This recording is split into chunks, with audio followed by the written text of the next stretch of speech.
Has it been over a month since my last proper upload? Yes, it has, but sometimes more important things than making videos come up, like an abnormally hard amount of schoolwork, then having to go through a lot of trouble and get a bunch of forms signed and stuff because of a major-related issue, then gotta look into graduate schools, and then Trails of Cold Steel 4 came out. So basically what I'm saying is, I had a lot of reasons to not upload for the past month, and they were all identical in priority and should have been treated as such.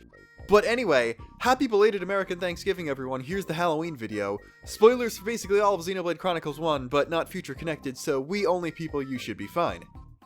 Not really sure how to introduce the topic of this one, though. Riki can hear ghosts. As far as I can tell, he's the only one who can do this, so it doesn't really seem to be a Napon thing either. This is a very, very understated ability of his. It actually only comes up twice in the game, and one of those is completely optional, too. This ability of his is entirely inexplicable, and it doesn't really show up frequently enough for there to be any sort of explanation given, but you know me, I like to take small crumbs and make overly long videos about them. This one probably won't be too overly long, but we're gonna talk about Riki and ghosts, because it's cool. And when I originally thought of it, it was sufficiently spooky for the time period at hand, but it's late November now, so let's find another joke to put here. I'm just gonna open up my trusty copy of the official Xenoblade Chronicles X Writer joke book and find something more appropriate for General Harvest Festival, assuming you live in the Northern Hemisphere. Alright, I got one. Make sure to not accidentally eat Tatsu at your meal, cause he might look like food, and he is food, but not for you. Haha!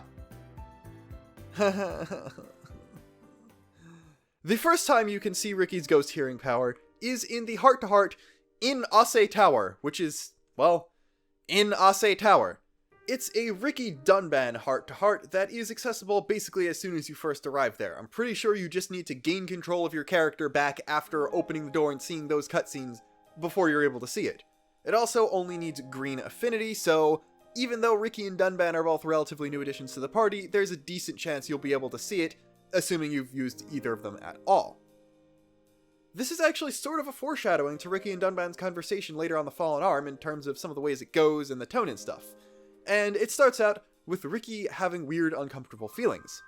As with all Xenoblade 1 heart-to-hearts, there are 4 ways this can go: 2 neutral, 1 bad, and 1 good. And while there are some pretty funny moments in the neutral and bad options, the good one is actually the one we're worried about, because this is the one where we actually talk about ghosts.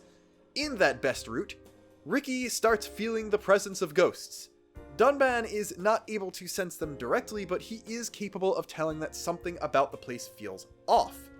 He does seem to just have a vague anime character can sense things type of ability in general, so this isn't really an indication that he has some sort of ghost sensing powers as well. It's just Dunban can tell when there be bad air in these parts or something.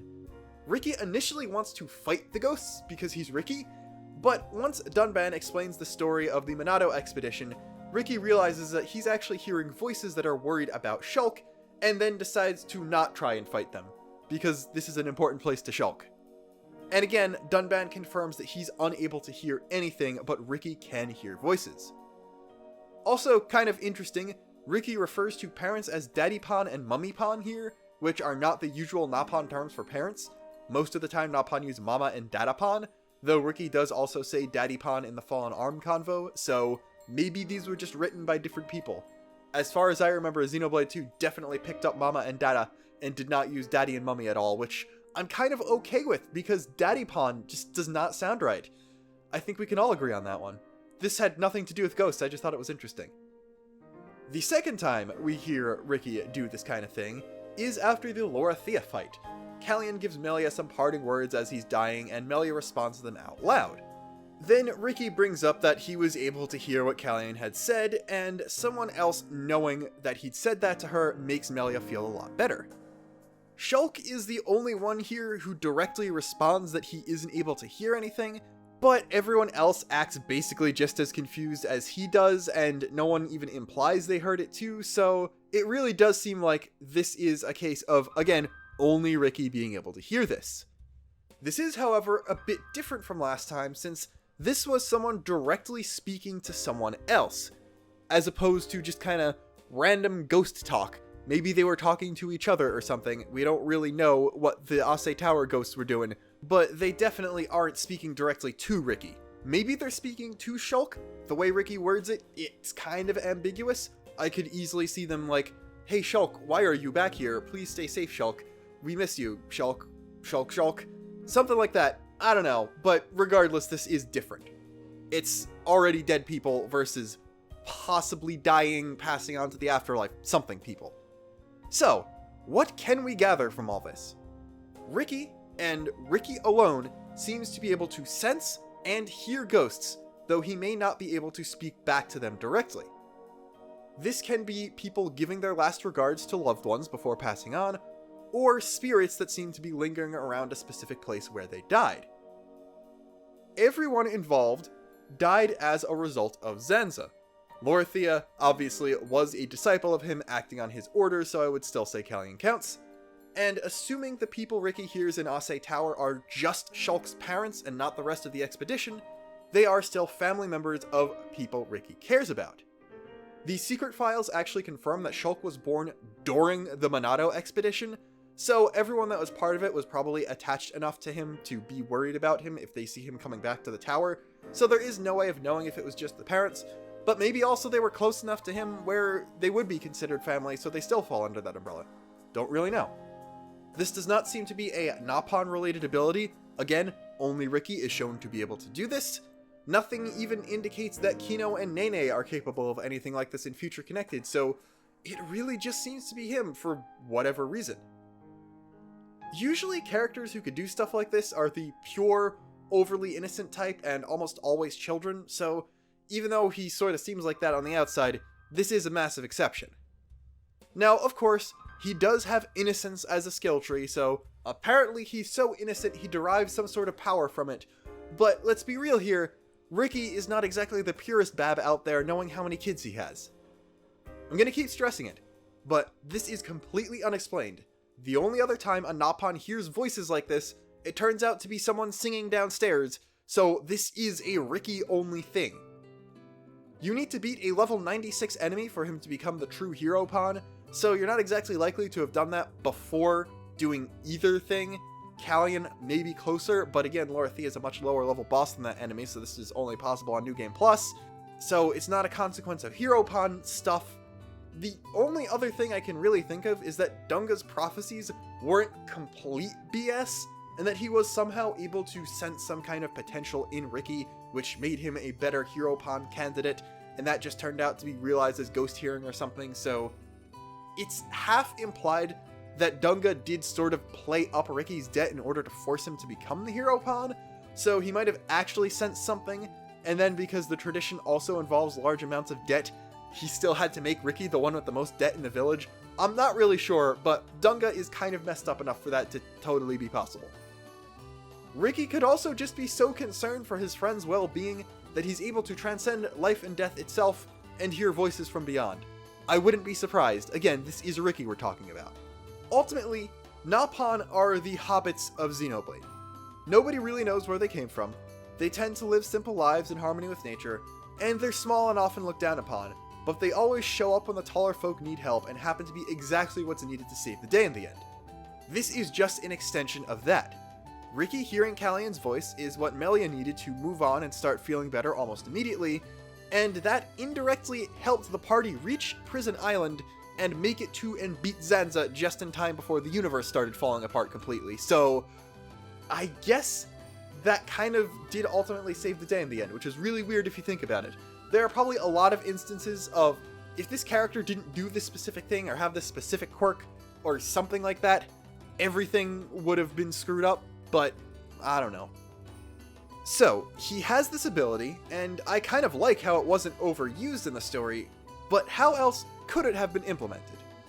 Well, first off, hopefully just character moments. I wouldn't really like it if this had anything to do with the actual plot. Like, if Future Connected 2's plot revolved around finding where someone died so you could bring Riki there, and he could hear the plans for some device to solve whatever the new problem is or something, I think that would be kind of stupid and sort of take away from this ability that Riki has.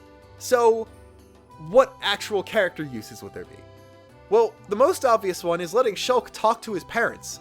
if Riki can hear them, and they can have some sort of knowledge of the world around them, like maybe they're just concerned about Shulk because Shulk was left alone, but after this many years, he would be dead if Dixon didn't show up, so they must have at least been able to tell Dixon showed up or something.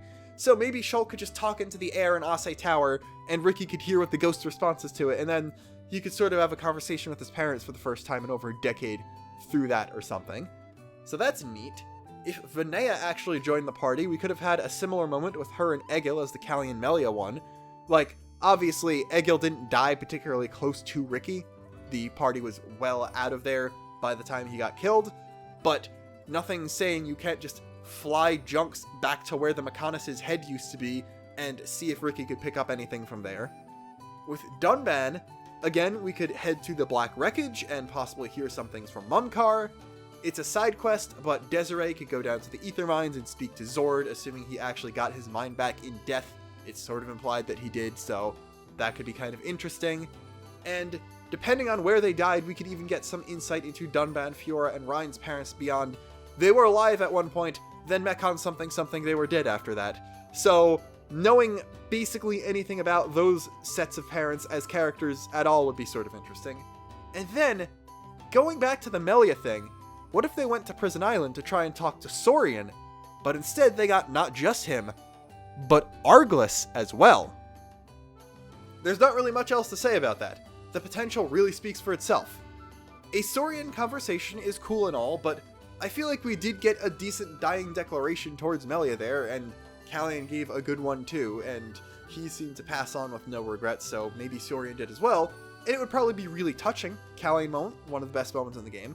But if Arglys could speak to the present day characters, we would get so much more lore on the past of the Titans, and like, actually learn more than the paltry offerings we've been given about the Giants, you know, the sort of backstory that Xenoblade 1 tends to lack compared to the other games in the series. So, would it be retcons if they put it in now? Yeah.